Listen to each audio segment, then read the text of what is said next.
I hate when people say, you know, I don't care if anyone listens to my music. I'm making my music for myself. Like, yeah. No. You wouldn't record it if you were making it for yourself. So music, yeah, it's something that's intensely personal. It's why we write music. It's why we make music. But at the same time, it's fundamentally something that's going to connect us to other people, to empathize, to sympathize, to share experience.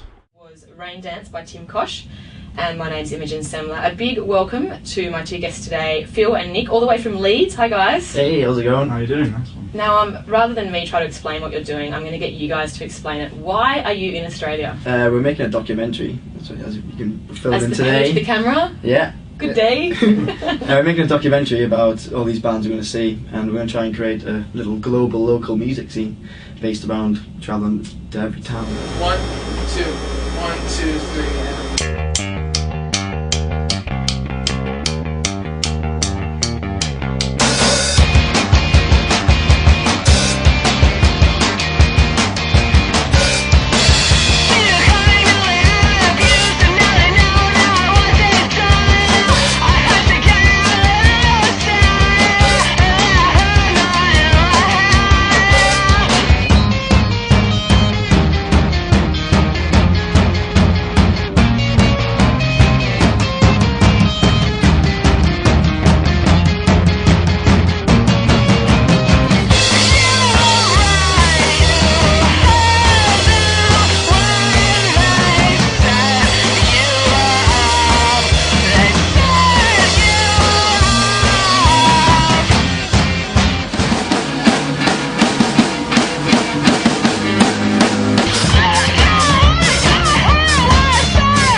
Story, but about a year ago we formed a little production company, a promotions company in the UK to house sort of our creative writings and our music that we knew in Leeds already. About a year ago we were kind of all living in the same house in the UK, and there was lots of writing and music and filming going on, and we thought it would be quite interesting to set up a little company to hold all that stuff together. Jamie Williams, who's kind of who started up the band Tigers That Talked, again in our house back in Leeds, and they're having problems with, despite being brilliant artists, they have difficulty getting their music heard. And no one was hearing them because, you know, they didn't have the right hair or they weren't from the right city in the world. So we were like, well, so if we can find this band right here on our doorstep, I'm pretty sure that if we just turn up to places, we're going to be able to find amazing artists everywhere that are neglected by the modern day music scene. So we thought, wouldn't it be interesting if we could go around the world, as it were, and find if there's these same kind of communities in different parts of the world and in different music scenes, and document that as well. We want to create like a global local music scene in terms of there's lots of local scenes, but there's no reason why they should stay confined to that scene and heard only there. Today, like MySpace, YouTube, any of those things, they really are helping local people get their music heard in all the way across to the side of the world. I mean, MySpace is such a hit and miss thing, right? I mean, when you're blog hopping in MySpace, you never know where you're going to end up. So, I mean, it's by chance that half the people find you. I think there's a way to really work MySpace, but now that it's sort of corporately owned, or it is corporately owned, there's no way you're going to get your band as like the featured band on there now. The way in life is supposed to be, what you're taught right now in the modern world, is not the way it should be. It's the way it works because of the way money influences the way the world turns. Mainly because there's no other system. I mean, if you do want to be an anti-establishment band that doesn't participate in capitalist mechanisms, you're not going to sell records. You know? You're not going to be known. You're going to have a fan base of 6. Which goes back to this idea that music is ultimately something that's social. Yeah. Unfortunately, we're in a global capitalist marketplace, so in order to make music circulate, it's got to enter into that. Yeah. So we're like, well, so this, and Christian's going to be a good band in South Africa that we can listen to, or a good band in Australia, or a good band in Mexico. we can go there and find these people and build our own global local music team. You guys are very altruistic. I'm really in awe of what you're doing. We just want to meet people and help them by any way we can.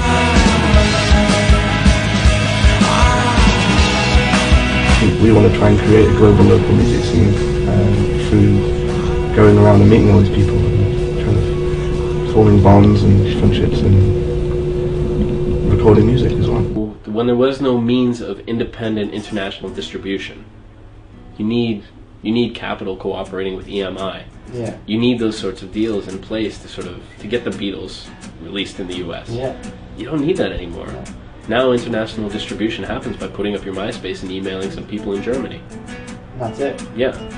Suddenly you've got 10, 20 people listening to you in Germany. Go play a gig there, you have those 10, 20 people and a few other people who are going to show up to the club and boom.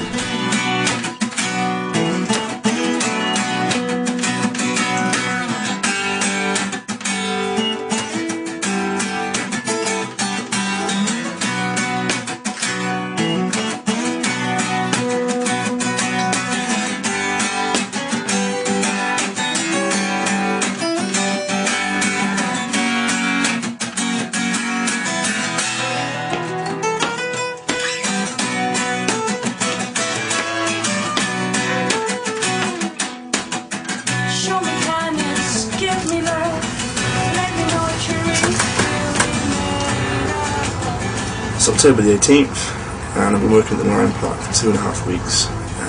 Basically this is my first day off. What I've noticed recently is that some of the people coming here are completely changing their lives by doing this. They've left their jobs, they've left houses, they've left family behind, they've just left and they've come here and then they're trying to do something completely new and different. This could perhaps be the beginning of a completely new life in Africa.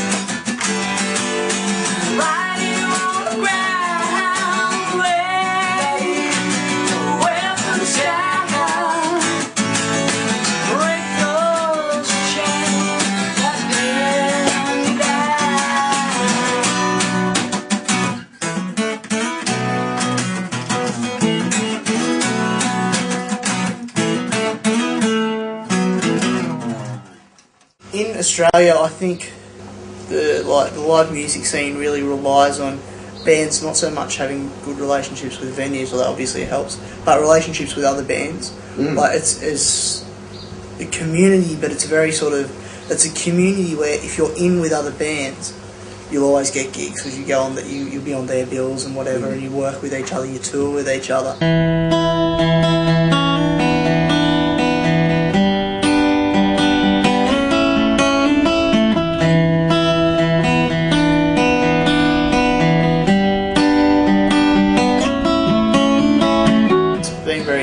So far, which is good.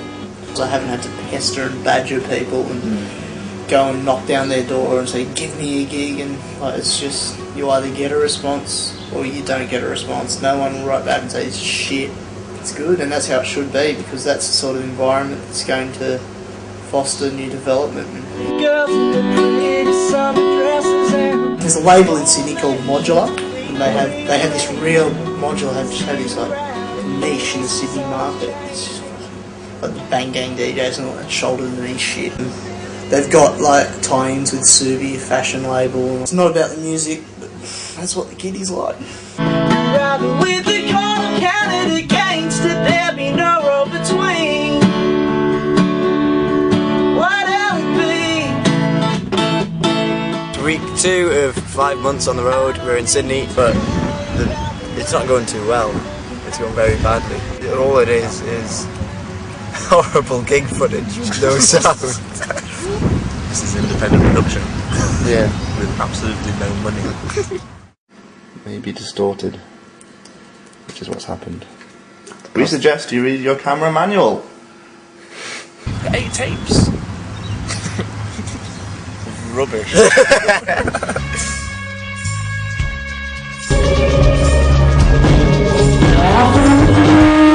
So crazy.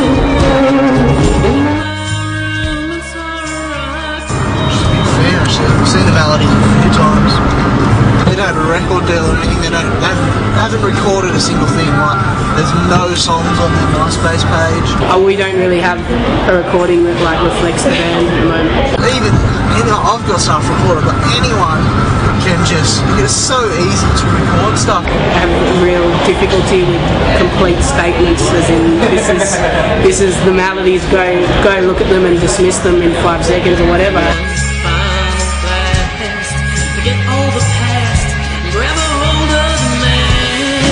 Well, it kind of takes longer, but like it's, you know, we weren't that good like a year ago, you know what I mean? Like we've gotten better as well as, so, and that's how I wanted to do it, like, because, and that's how I still want to do it, you know, I don't want to like make too big an impression too soon, because I just feel like, you know, I'm only 22 and only been writing songs for a few years, and I just want to like develop more before, you know, so I guess that's why people say it's stupid, and maybe they're right.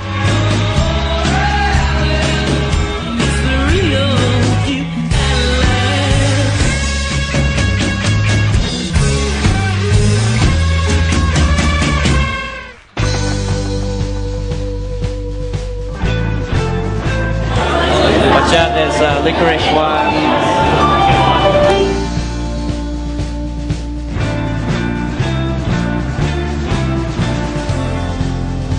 It's always been really hard for us in this country because, like, well, we don't play the most accessible music, and there's only like 3 cities to play in, you know, that have more than 1 million, you know, more than enough people to come out and see you play. And so once you've done this place for 4 years, you just can't do it anymore.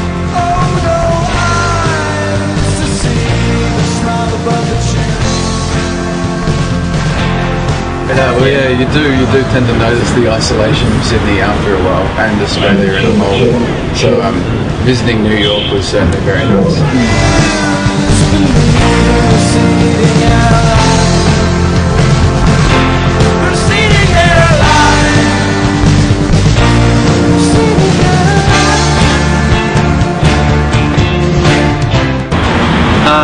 It's not particularly about New York, as in there's no particular bands that we've said we want to start hanging around or whatever.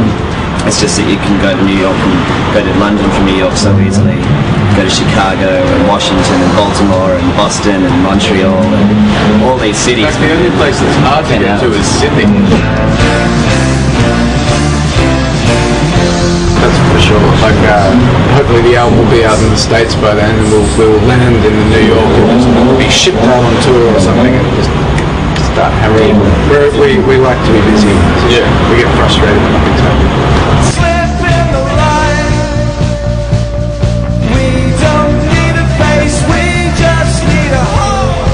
Get to that point where the only enjoyable thing is 45 minutes of being on stage, you know, it's time to haul ass.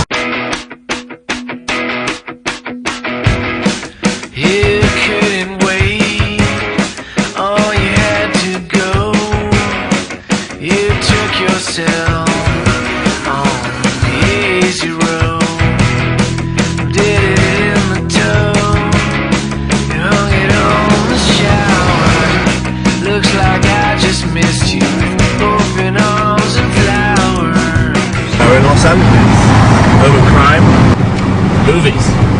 Crime, sunshine, and movies. The dream combination. If you're into that.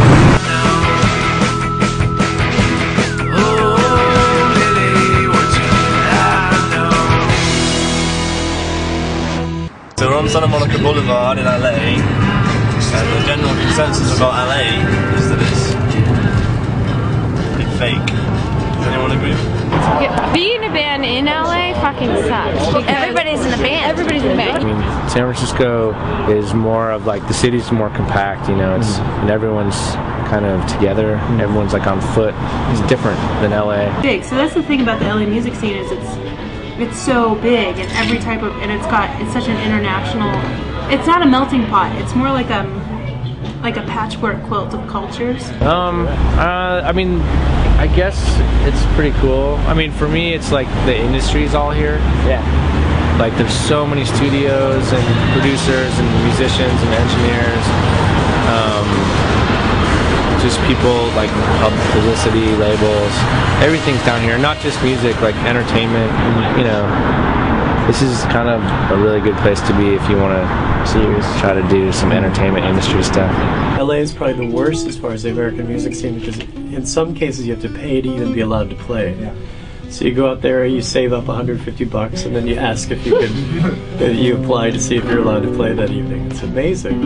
You don't have an inn or somebody or a neighborhood that can be your base or your starting unit. There'll be so much stuff that you won't even know what's happening, and you'll think this place sucks. See, the musicians I've met from LA, like they have so much exposure to music, like at a young age. Like Tim, my bass player, is like he grew up on a tour bus. You know, his dad was in a band, and it's like he knows he almost knows too much about music. You know, like I like a little bit of the innocence. You know, kind of just trying to do my own thing and not be exposed to too much. But you find that around here, I think, in LA. Oh, well, I'll forget some more bread and finish off that cheese and make some cheese sandwiches for the journey somewhere. Somewhere? Cheese sandwiches for the journey somewhere? Wherever we're going, I don't know yet. Where we're going. Action. Okay, I'm just going to give you a visual representation of how far we're driving. This is LA. Next stop off in Long Beach, we're just going to the top of it. It's about, I'll take a bit of an hour's drive. It's a nice little route. We're then going from there all the way down to here eventually. Saby, you want to tell us a little bit about them? Yeah, they're pretty cool guys actually. We met them in San Diego. What was it called? Casbah, which is a pretty legendary venue. Yeah. It was underneath a Turkish restaurant. I thought it was quite cool. All right. Real like dark and dingy, but it's been around for I don't know 25 years. Nirvana played there and all that stuff, so everyone's excited about it.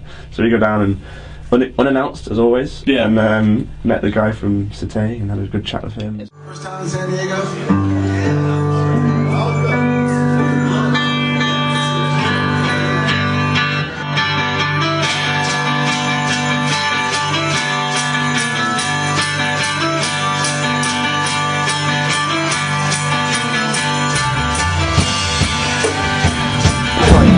In San Francisco and in New York, you know, and other coastal cities, there's tons of cool shit happening.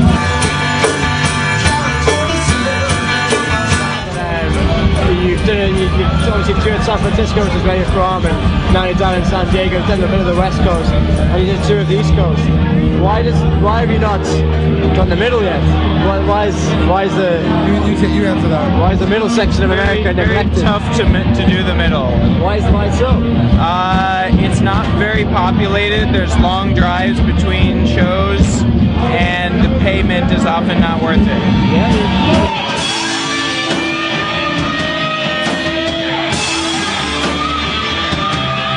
On the coast, in a very general way, there's more people are more into art, a little more open-minded,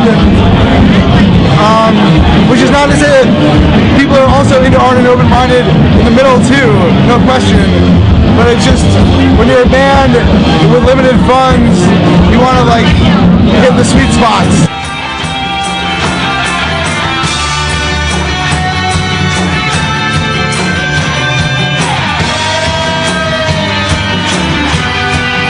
The route that we had planned was to go through Middle America to visit something like 20 states across USA, not just on the coasts. And we were worried that we might not find anything. You know, is there going to be anything there to see? There's always a ton of scenes happening in a given city, in any big city. You know, the light of the media only shines on a few at a time. At the most, you know what I mean? Like, no one right now gives a fuck about like what is probably a thriving rockabilly scene somewhere in Los Angeles. Right. You know what I mean? I don't know anything about it. I'm just throwing it out there. It's probably there.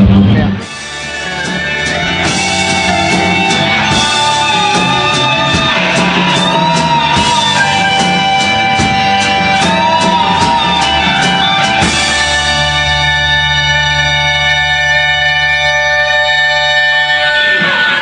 And we wanted to kind of go to the places where the music industry never goes. This guy called Ganjo, he was living in Vancouver Island, and he wanted to get a record deal.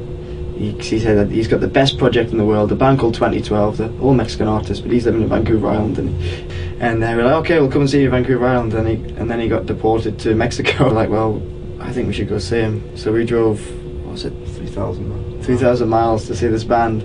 Someone was saying it's not advisable to go to Mexico, there's loads of problems, and I go around, everyone's shouting at us not to go and drive down in our little car. I ditched my washing powder in case they get a little bit confused. Yes, it looks like something else. We're told to take some precautions, you know, just generally try and keep out of trouble. You kind of just ignored everyone, went anyway.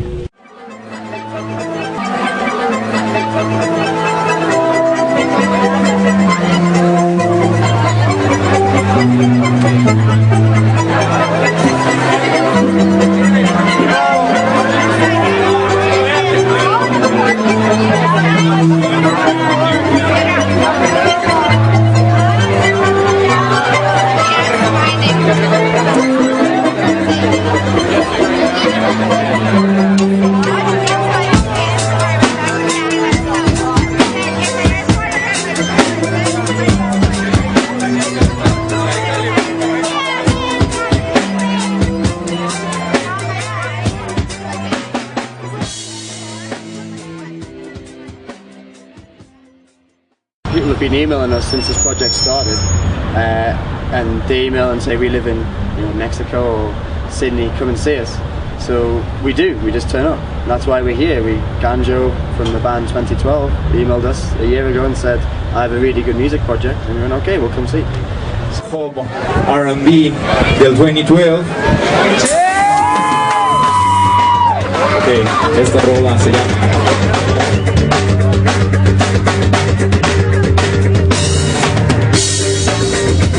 a lot of like poetry about Mayas and a lot of like things, prophecies about in the 2012 the world is going to change and it's going to be even for everybody, same opportunities. We're going to be born again, but with the same opportunities.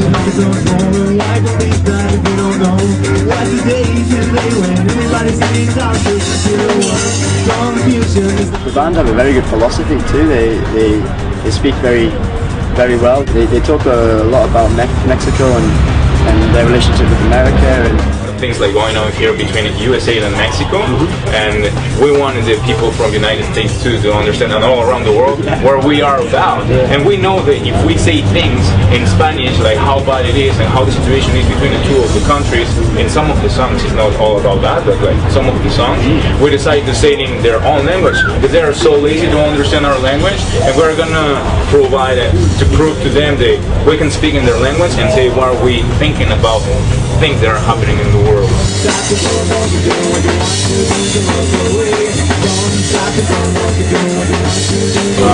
In Mexico, the bands that really make it big are the bands that have kids that have rich parents or are good looking or can afford to have clothes and a good kind of production management side behind them.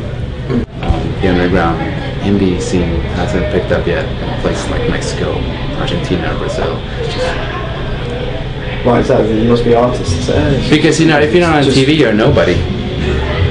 No, that's what it is. I'm serious. I mean, if you're not on TV, you're nobody.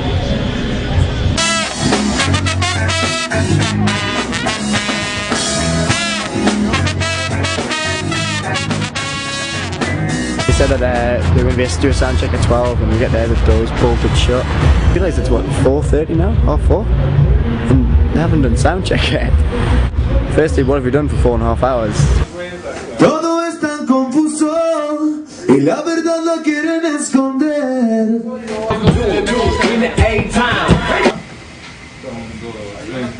Don't stop the go-go, keep doing what you want to, then you'll all go away.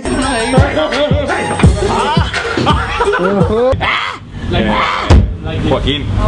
¡Me simpatiza! ¡Me like it!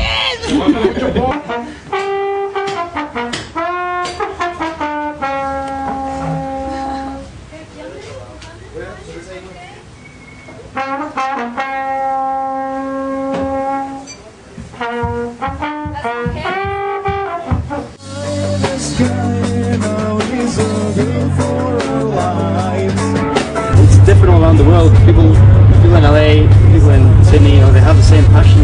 But here, it's really intense.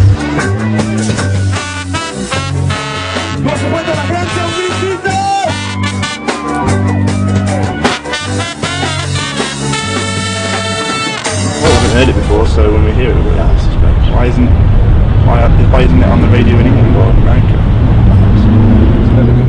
If you really wanted people to understand what you're saying, and you are in a more commercial market, speaking in English is going to help you for sure.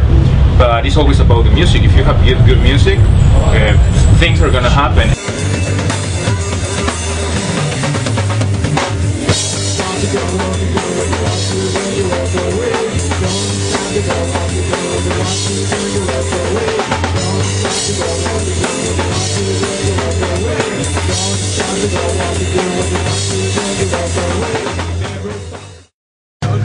Where are we? We're in Guadalajara, Mexico. Having a barbecue, a bit of eats, a bit of drinks. A bit. Now say goodbye.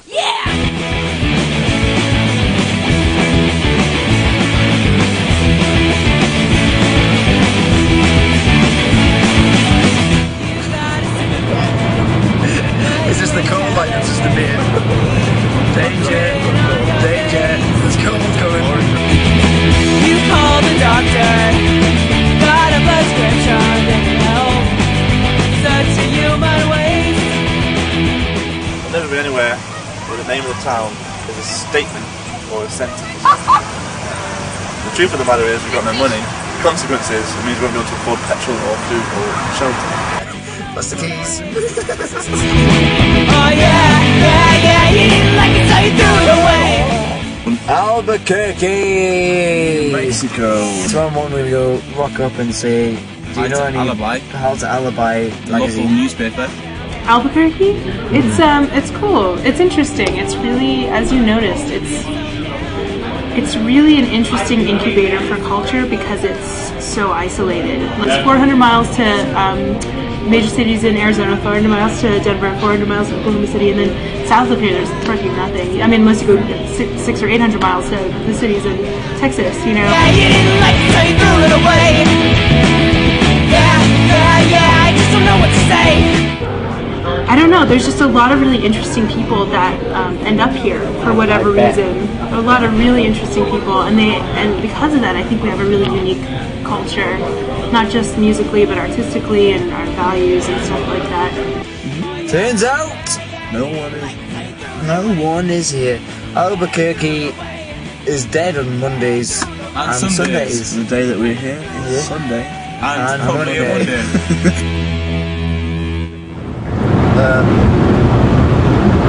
That's the one thing you lose is you don't know, because you don't know where to go. You might miss out on places that are really good.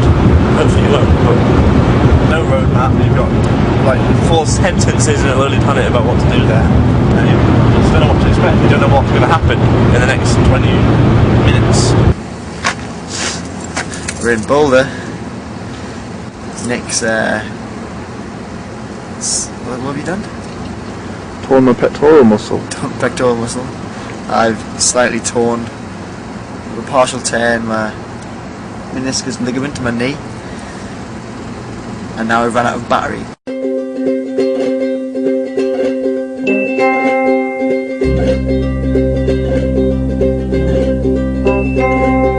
What a day, oh what a day, oh what a day. What a day, oh what a day, oh what a day. When your life is measured out in semesters and it's winter time with hot and spiced wine. Boulder's a really interesting place. I mean, back in the 60s it had a real reputation for being a real kind of hippie mountain town. They passed some really progressive zoning laws. The city bought up a lot of the old ranches and turned it into a no-growth zone, and so they had open space, so it kind of preserved the charm of Boulder.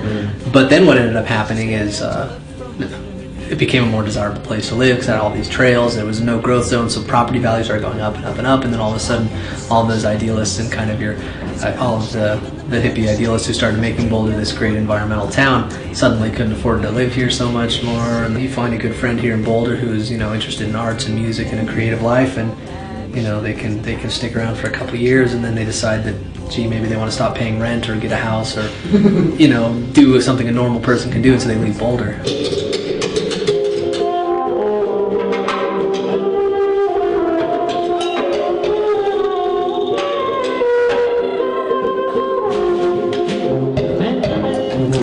No, I don't know how to tell you where the center of the music scene is, but it's you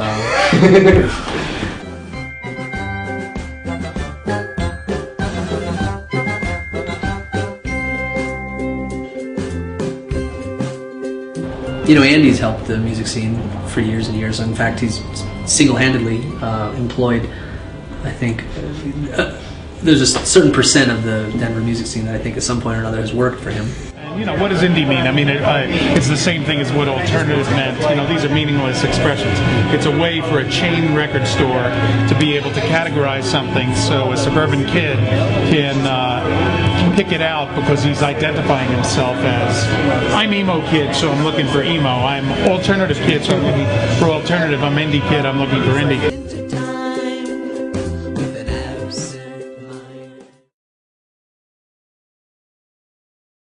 Within a couple of years, a company called Clear Channel had gone in and basically dominated the radio market, which really, you know, people could say the invisible hand of capitalism will guide all, but what I see is an unhealthy monopoly which allows very few people to control what the majority of people are listening, and invariably the aesthetics, the artistic merits, and the intelligence of everything gets dumbed way down when that happens.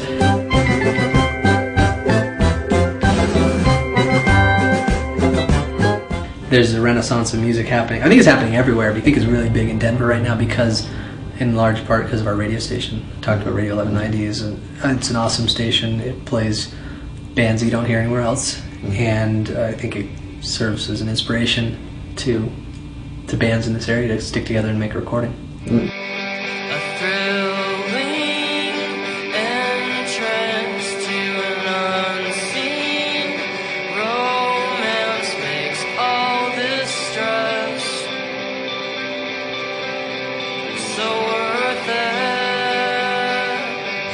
You are, or what you're doing in our car, goddammit. I'm Dale Bridges. I'm a journalist for the Boulder Weekly. Was at Albums doing a story on a local comedian, the comic scene, and Andy, the owner there, introduced me to these guys. It's not what I wanted. So you're taking notes, I see, as you go around. That's right, yeah. So what's your story going to be on? The most interesting part of what I've seen is this combination of globalism and localism at the same time. You know, is the internet doing this for us? Is the world coming closer together, or is it actually, you know, separating us? You know, putting one level of communication between actual physical contact that, you know, we've all had, and you know, this idea that you guys, there are all of these local communities that have these similarities all around the world, but don't have any contact with one another. What's the similarities and what's the differences?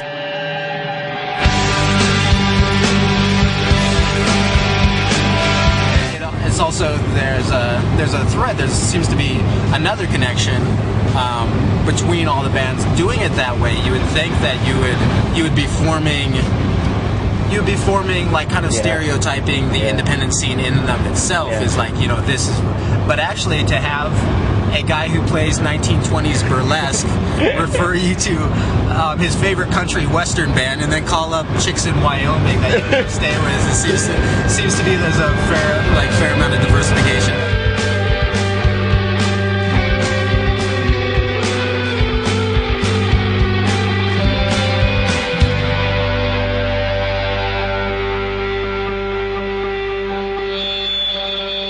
Like my future career, so it's pretty important to me.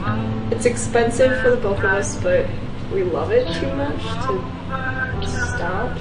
But they'll find a home they so desperately need to carry their vessel across this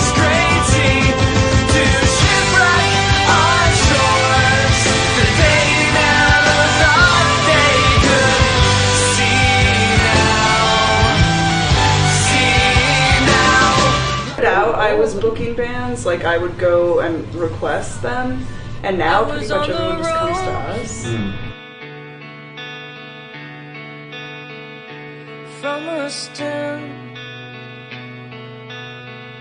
It brings awareness to Nebraska for the bigger names, which is good. But then it seems to like hinder more people in Omaha than it does around the country. I mean, yeah, they have this big like powerhouse looking down on them, and they don't feel like they can do that. And we just said we don't really like that side of Omaha that feels that like pessimistic about it. So we're just like, you know, we're just gonna take our music across the country and see if we can get other people's opinion.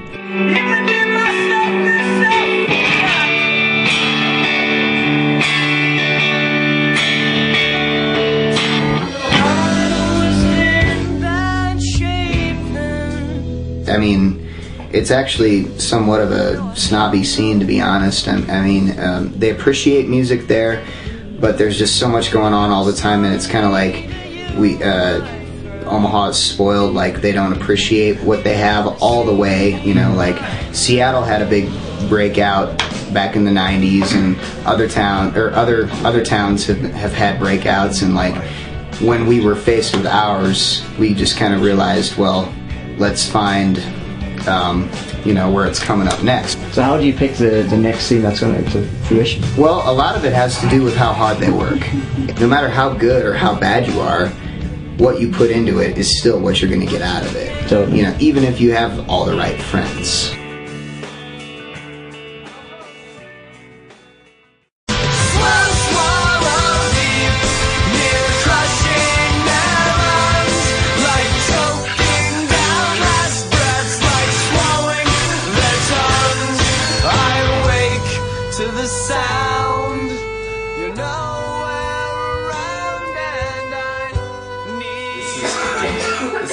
Thing I wrote, apparently with my toes. No, they pancakes. They do it right, chocolate, which is good.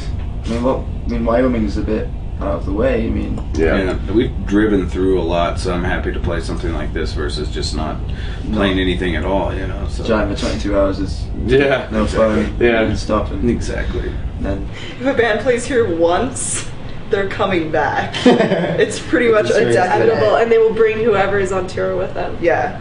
And then people they will come back. They talk to their friends, and then it's just basically a chain of like friends to friends. Yeah, like I don't know if you noticed, like all the bands had mutual band friends. Like they were talking about bands that they knew that we also knew. Yeah. So it kind of becomes that. Like it's just one big huge family now. Like it's a brotherhood.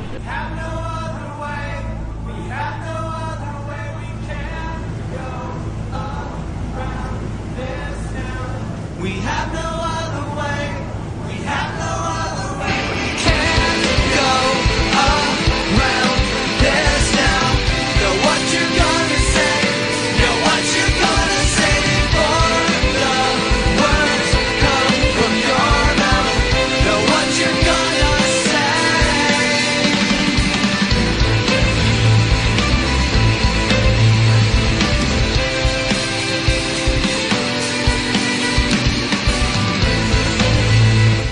I think growing up in Billings, we all experienced a point to where there wasn't a lot going on, so we've all played in bands that became very popular in certain areas just because of the lack of anything else going on. So one thing I can say is that we don't have a lot of outside influence as far as like, you know, like you're saying, a magazine, a college radio, whatever, trying to push you into a certain area. There's live up to that. There's none of that there. So it's the one thing about that is that you can go through and you know, do all this stuff and write your music and actually have people listen to it without, you know, having to fit 100% that conform that's there, you know. We have no other way. We have no other way. We can't go around this now. We have no other way.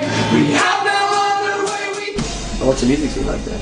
There'll be like, you know, 2 shows a month or something, 3 shows a month. We tour mostly. Yeah. Business end of the matchbook band as a flame creeps towards the spine. I mean, we're definitely looking to build our own following, and then we've all talked about it, and there's a work portion of it all that comes in before you get to that stage, you know, so we're working. Yeah, we're just trying to make music we like, you know, and put out records. Like whether, if we were on a label or not, we'd still be touring as much as we could and, you know, writing the stuff, so it's not, we're just trying to put out stuff and do something, you know.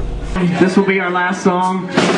Go if you like what you hear. We've got CDs for sale over here. Joel is over here in the back. We have a bunch of free stickers too. Take all of our stickers. Stick around, Little Brazil's up. They're awesome. Look at it!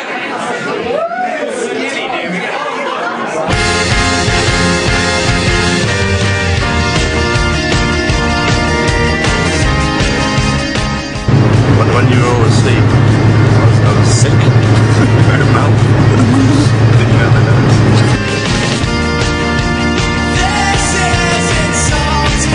And then a little bit later, after I'd kind of sorted myself out mentally, I just went, breathed out through the nose and couldn't stop. You see that?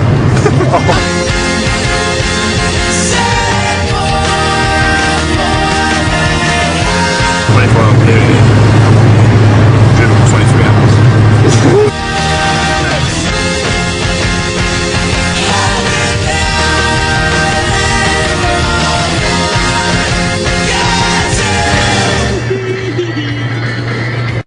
You just drove for how long now? I just drove from Butte, Montana for about, I think the drive was supposed to be like maybe 8 to 11 hours. I think we did about 10 hours on the road. Expectations for tonight? Tonight? I know it's quite a small crowd. Have you played to... You know, the one thing with Little Brazil is no matter if it's a crowd of 1 or 100, we play to ourselves. We've always started with just playing to ourselves. As long as we're having fun playing music together up on stage, that's the first and foremost thing. Yeah. And then, you know, if one person in that audience is up front, it just totally digs it. That's the part that matters. Yeah.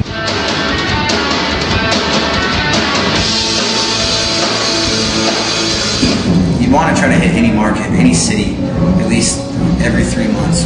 You know, especially your first time being in that city, you might not play to anybody, but there might be 2 or 3 people that are in the audience that are really psyched about you. Hopefully, you know, people catch on, they like your songs, and then it's really just, balls rolling, and it's not in your court anymore, because then people just take it, especially if they like your music. You know, when you're psyched on a band, you tell everybody.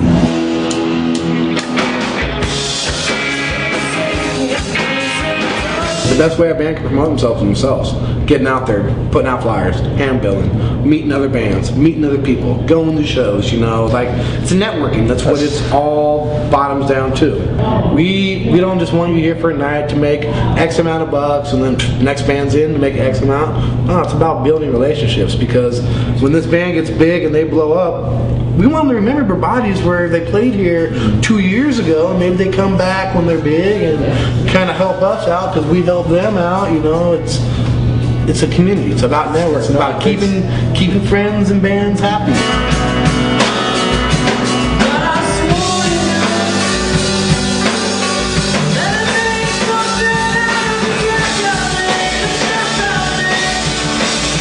Times like tonight, we're going to lose money, like a lot of money, but it's okay. It's how the business works. It's ups and downs.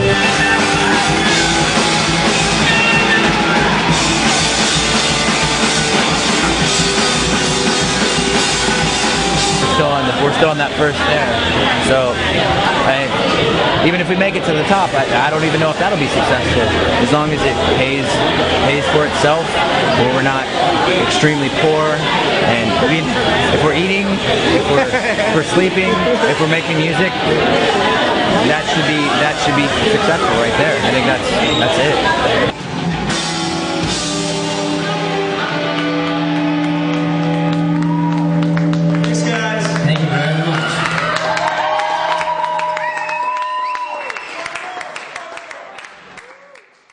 Yeah, it takes 6 weeks to tour the U.S. And play a show every city, trying to keep it around 8-hour drives between cities. It's a huge amount of work to tour the U.S. He's just what people say he is, rich and greedy.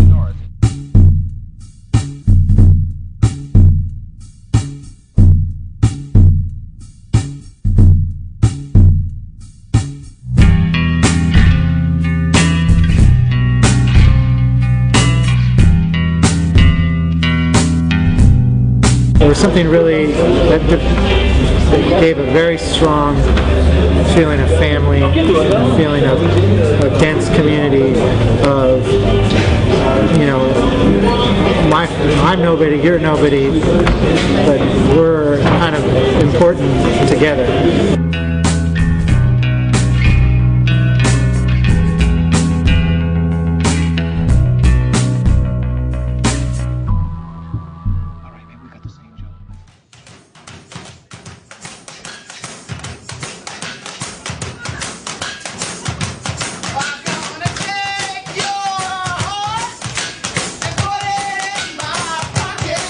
Prepared is just an artist collective. Some members of an old Be Prepared band called Wimbledon set up BePrepared.com and started hosting a lot of their friends' bands' websites, or building little template websites.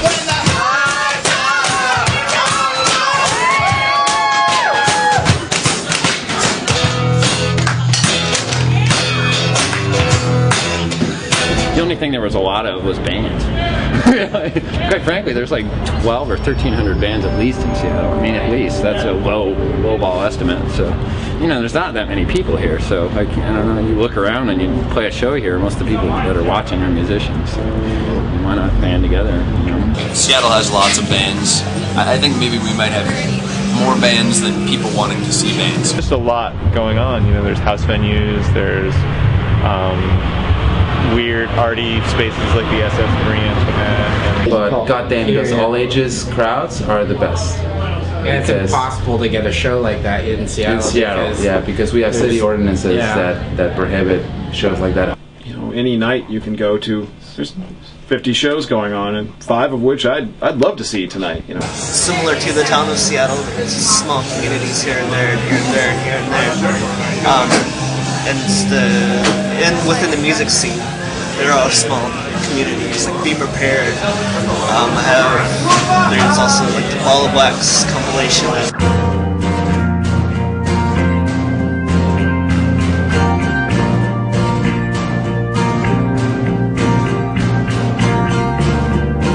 I just thought, you know, there's just so much great music, and a lot of it, you know, it might just languish on MySpace or someone's website or whatever. Sometimes people don't ever get around to putting out albums, or if they do, only 10 people ever hear it. So.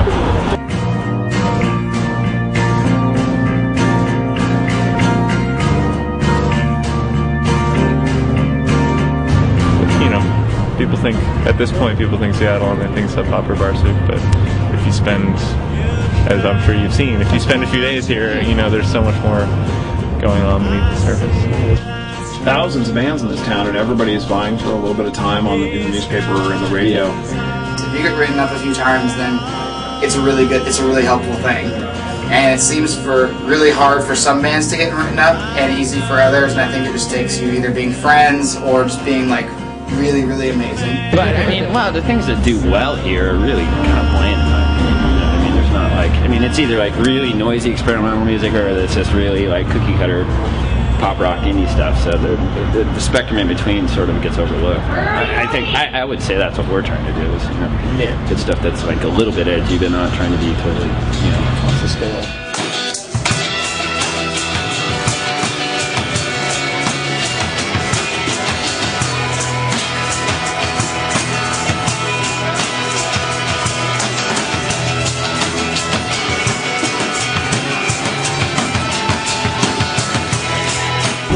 Came up with the idea. It was supposed to be a record label, like real, but we have no business sense at all, so it turned into this instead. There's no financial goal because there's no financial input, really. So we don't have it's hard to work towards something. It's Be Prepared.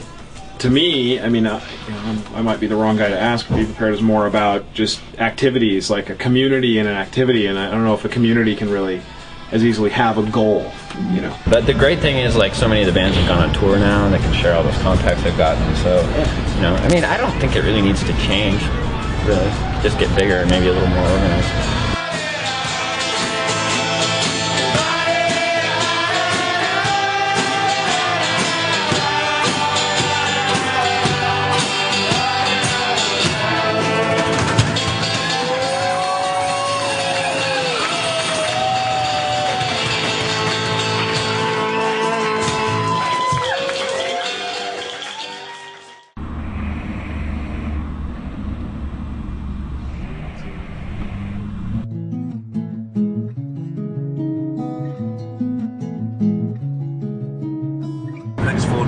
shower, wash, or sleep anywhere. Just be in this car or at a gig. We do need a couple of days off.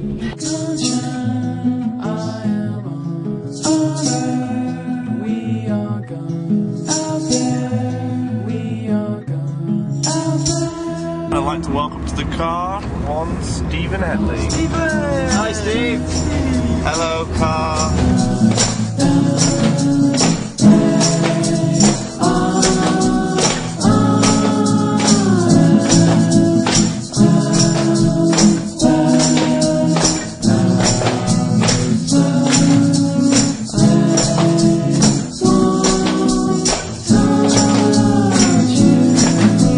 I'd have to say that compared to the prairie cities like Regina and Winnipeg, and even Edmonton from what I know, Vancouver's music scene is a little more exclusive. Vancouver is totally different than anywhere else, but the music scene there is, like, I guess any scene is cyclical, wouldn't you say? And it's kind of in this, it's not very good right now. It's very indie pop or indie rock based. They don't really accept a lot of genres. Different, which is really cool about Edmonton. That's when I get CDs, it's all different. Where in Vancouver, the music that I get sent out from out there, a lot of it sounds, it's of a similar genre.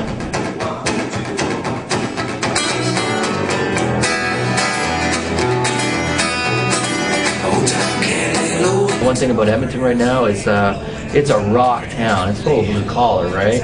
There's a lot, the economy's on fire, so there's a lot of young people here working up in the oil patch or related industries because of, and they got money to spend.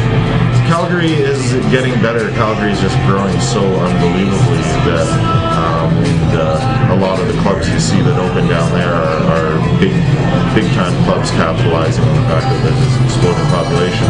So the Winnipeg music scene, you guys have been doing it for how long? Yeah, it's a great music scene. Yeah? One thing with Winnipeg, proportionate to the amount of people who live here, the music scene's amazing. Sometimes it seems like 1 out of every 3 people is actually in a band, you know? So what do you think of Regina? Rhymes with fun.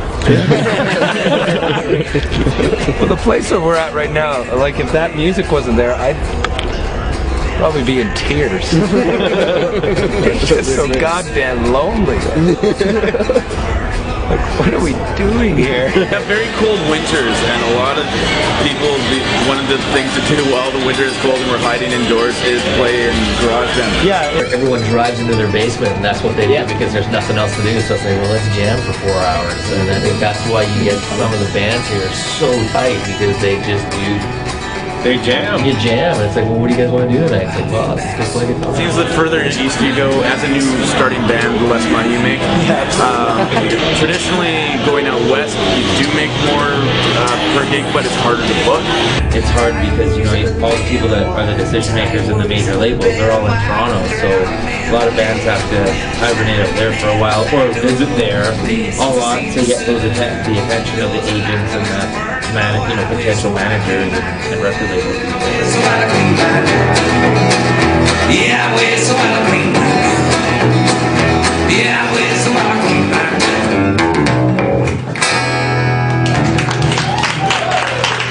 Thanks again, guys. We'll see you next time.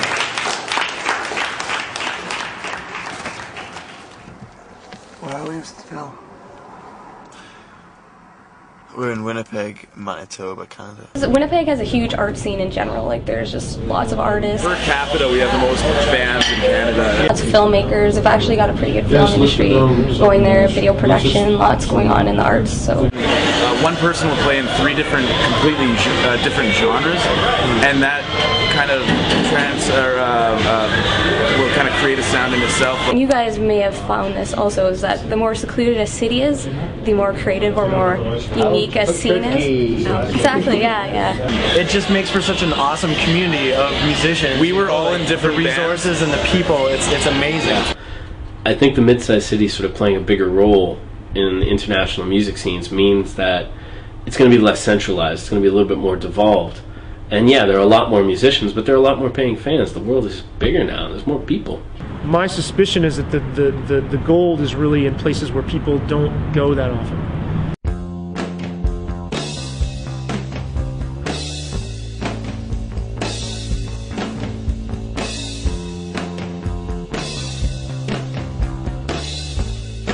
just a New York State, America. I've always described this city as in like artistic terms, or in terms of its art scene, as a really sexy person you can't get to stop wearing frumpy clothes.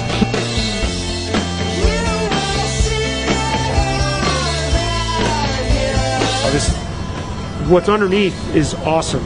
It's curvy, it's there, you know, but you never know it by being here just for a short period of time. Size can be deceptively alluring and also be oppressive. Moderate-sized living and creating in a moderately sized place is much more manageable, and it's conducive to creativity.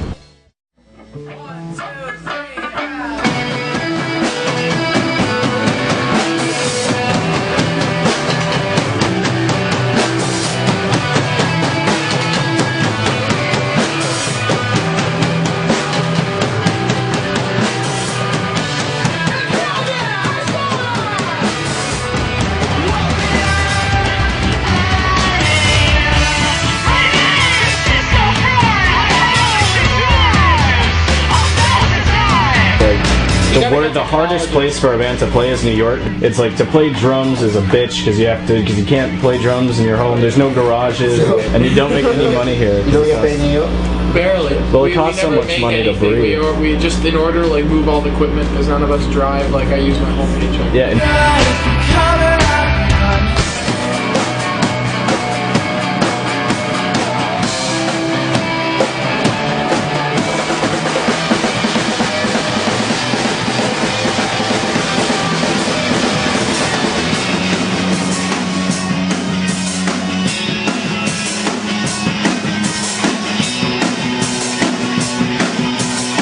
It baffles me how people create a scene. Actually, I'm wondering.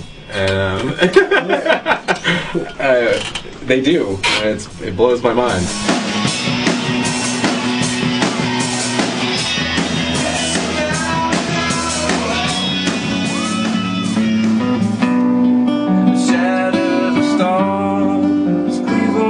Sunflowers till they fall from your head. I just want a community, and here, you know, I don't need a car, and I can walk from here to there, and like see a band and go home, and like, go to a rehearsal space. I'm drifting much slower now. I'm weighted by boots.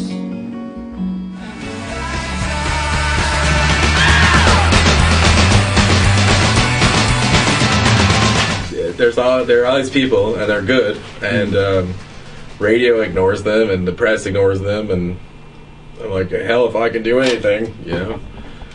Not that it doesn't, it may do nothing, but it doesn't matter, because even in a time of great oppression, you should still write your poems.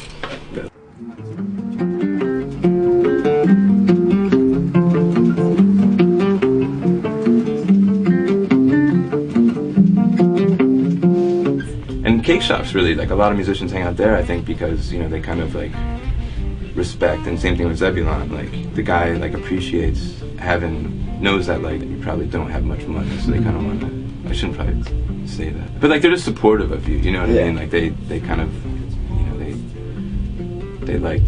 they know that kind of helps the whole place too. You know, Do you guys know Todd P, right? Todd P is a person too, it's like really, he's a promoter in New York, he's really He's like the king of underground, like New York rock. He puts on shows like 3 or 4 shows a week, but he's like a legend as far as here is concerned.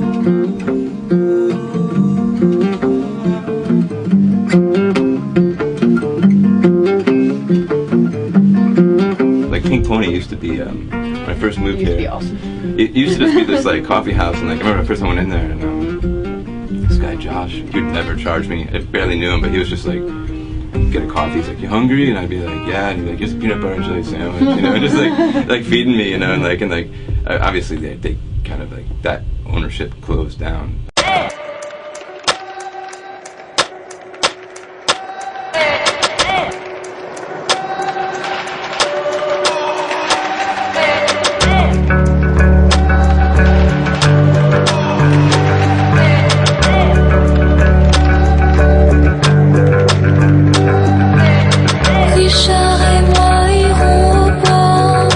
you got to realize in Paris is that, first of all, rock music is like the second language. They feel like the chanson thing has gone as far as it can go, right? So when you talk about good French rock, it's really chanson. It's Renaud, Bachung, Gainsbourg, I mean, these guys. I mean, Serge Gainsbourg was the quintessential, so I think I don't know if there is a quintessential yet that could quite be as loved as Serge Gainsbourg. Because the chanson tradition, everyone is always focused on text. So I think maybe one of the reasons that you have this turn toward English is like, if it's not their language, they're not going to focus on the text so far as fans go. They're going to focus on the sound. It's weird to relate language to why things are popular in the world, but more people speak English than speak French, and if you can understand the words, a lot of people don't relate to instrumental music, they relate to lyrics. All my life I've been listening to English music. It seems natural to me to sing in English, in fact.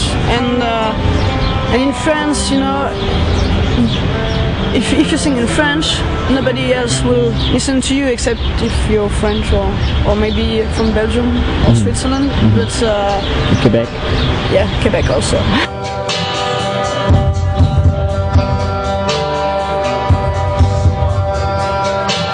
There's public subsidies for all sorts of cultural production here. Even rock bands get public subsidies.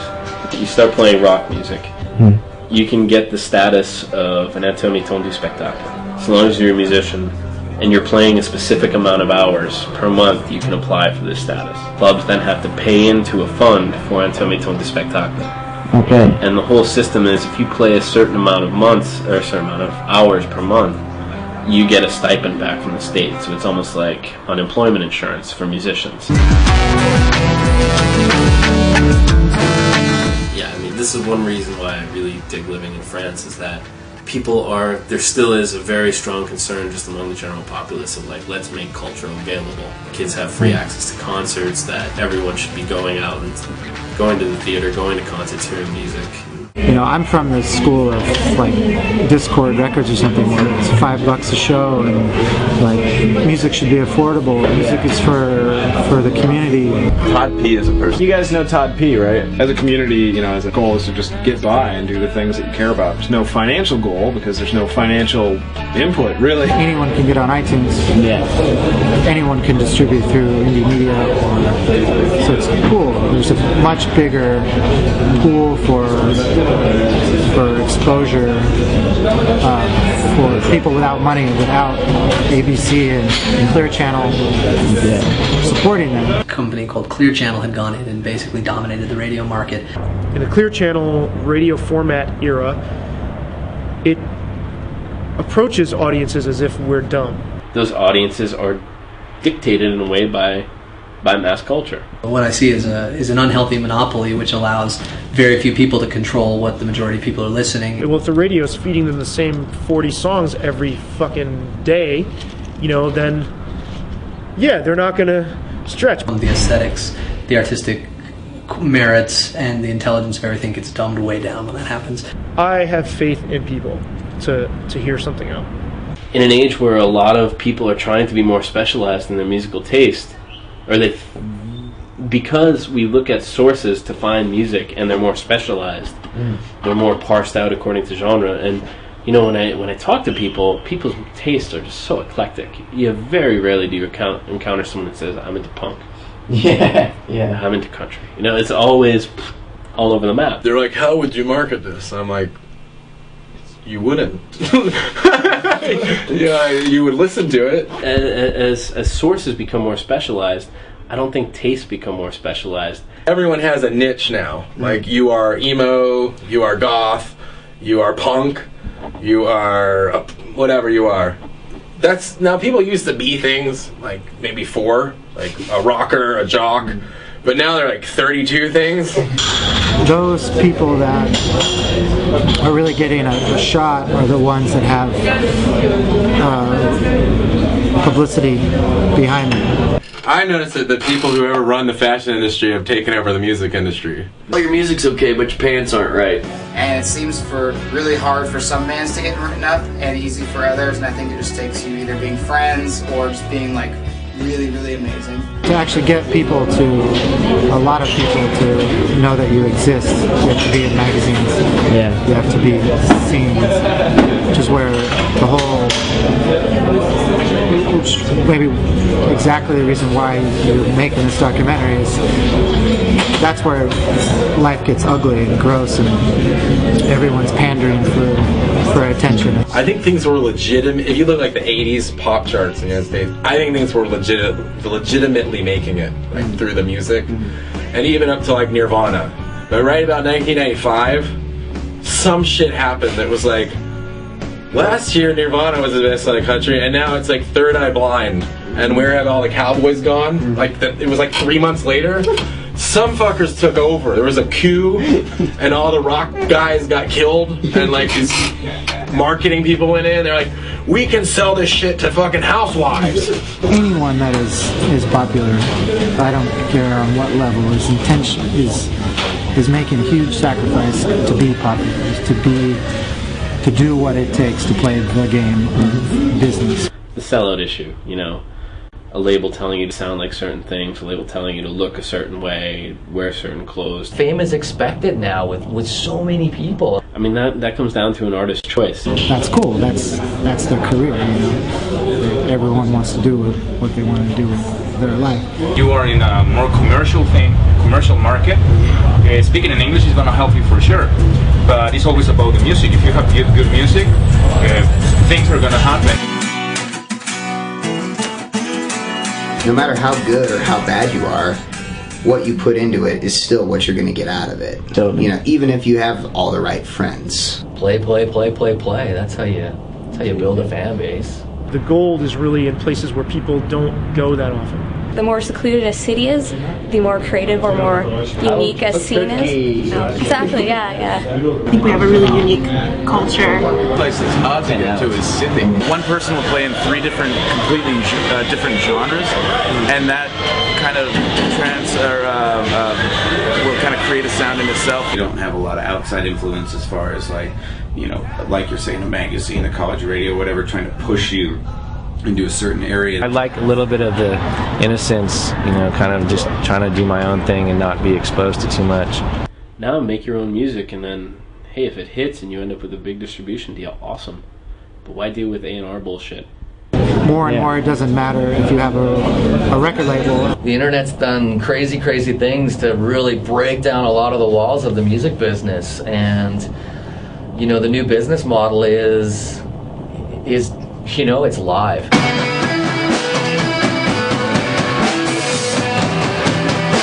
think the only thing that sells discs is actually out touring. It's going to be off ticket sales, off merch, and hey, if you can sell a CD at the end of the night, great. But you might as well give your music away for free now, because you're never going to get that back.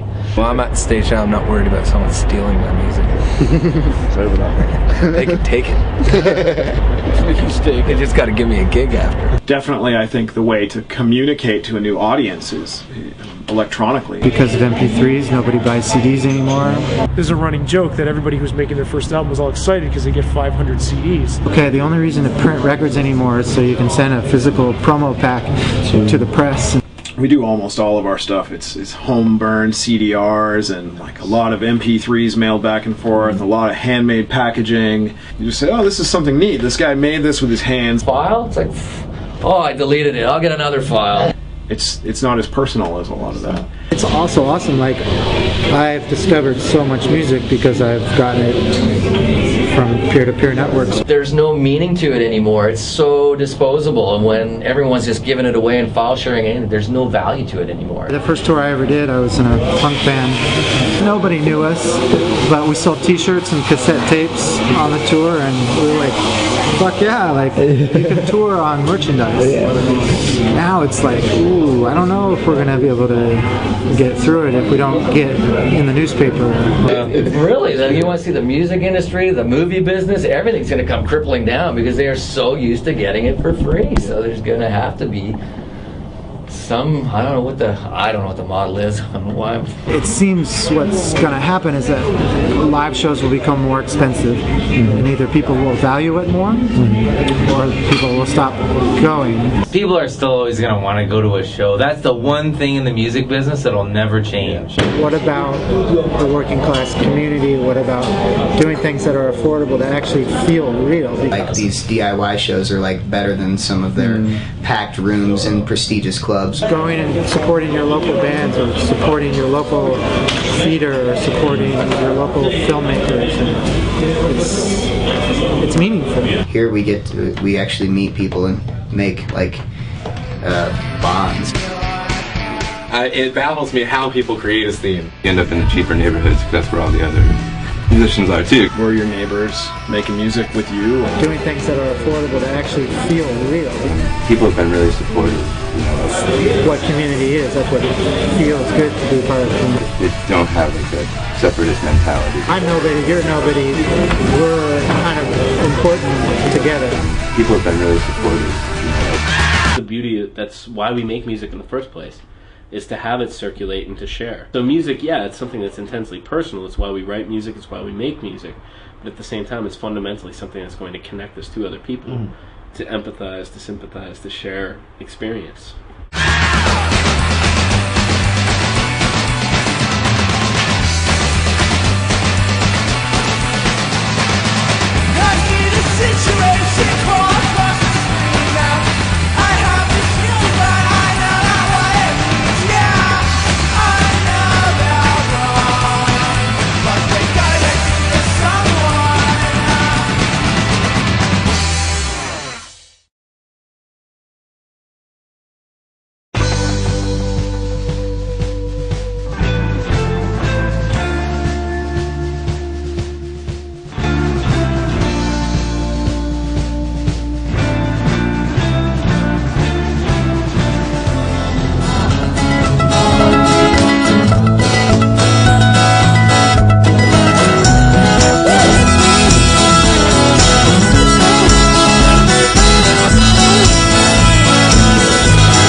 So we don't make a complete tit of ourselves and have to sleep on the street. Nick? That guy goes to Tijuana. Cameraman's need gloves in this weather. Even after a week, how many bands have we seen? none. One day it will be that easy. One day it will be that easy.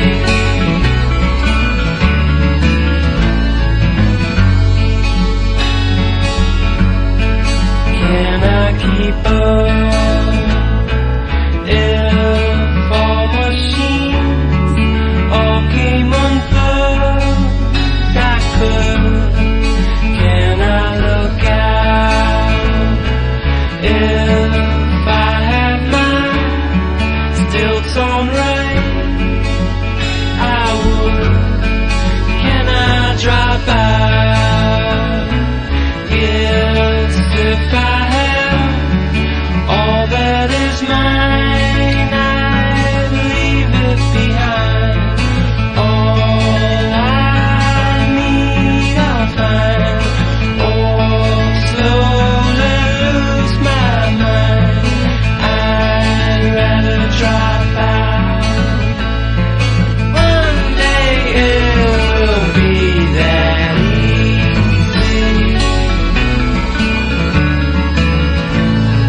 One day it will be that easy.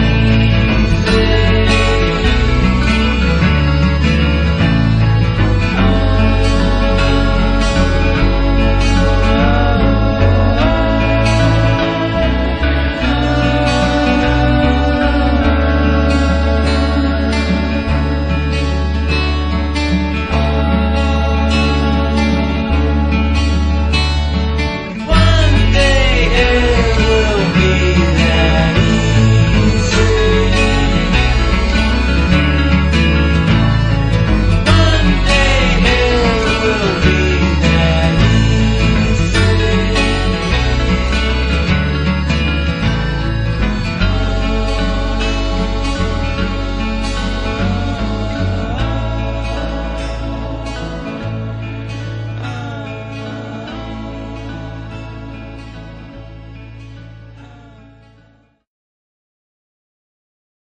Because you don't.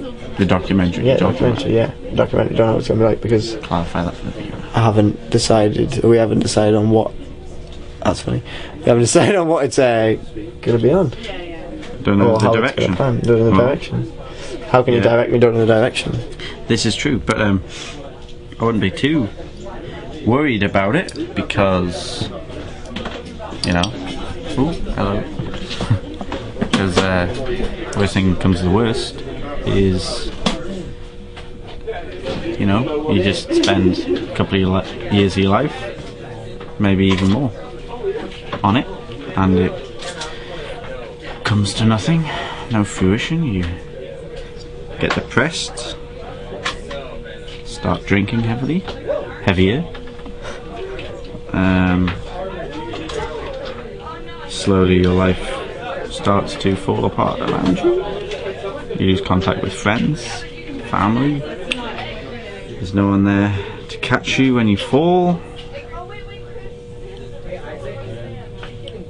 It's like a whirlpool which you can't get out of, spiraling down into a dark, endless pit of despair from which you cannot climb out, for your hands are slippery with grease